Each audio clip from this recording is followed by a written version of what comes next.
Nandini's beck and bar রেখেছিলাম। আর শুধুমাত্র bake দেখাবো এমন তো হয় না, বার তো অবশ্যই দেখাবো। কিন্তু বারটা শুধুমাত্র বারে আটকে নেই, এখন তোমরা ছোট ছোট চকলেট, এছাড়াও আগেও ছোট ছোট চকলেট বিক্রি করতাম, কিন্তু সেটা এই যে তত্ত্বের মাধ্যমে দেওয়া, এটা কিন্তু খুব ভালো আইডিয়া, একটা ইউনিক আইডিয়া। শুধুমাত্র গিফট হিসাবে নয়, তোমরা চাইলে তত্ত্বেও এটা ব্যবহার করতে পারো। অনেকেই চকলেটের তত্ত্ব বানাও, তো সেক্ষেত্রে এই রকম একটা সুন্দর কিউট তত্ত্ব তোমাদের মন পছন্দ মতো, এখানে আমি আমার পছন্দ মতো বানিয়েছি ঠিকই, তবে এটা তোমরা তোমাদের মতো কাস্টমাইজ করিয়ে নিতে পারো, যে কোনো ফ্লেভারের চকলেট হয়ে যাবে। আর আমি ডিজাইন প্রোভাইড করে দেবো, তোমাদের মন পছন্দ মতো ডিজাইনও হয়ে যাবে।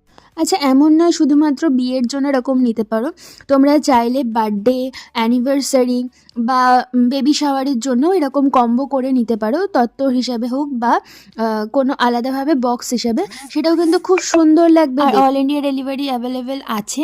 যদি তোমরা চাও যে এরকম কম্বো বা এরকম সুন্দর সুন্দর চকলেটগুলো নিয়ে তোমরা নিজেরা নিজের মতো তত্ত্ব বা বক্স সাজিয়ে নেবে, সেটাও করতে পারো, সেটাও খুব ভালো অপশান। আর তাছাড়াও তোমরা তোমাদের মন পছন্দ মতো ফ্লেভার সিলেক্ট করে নিতে পারো। তো এই তত্ত্বটা কেমন লাগলো তোমরা জানিও।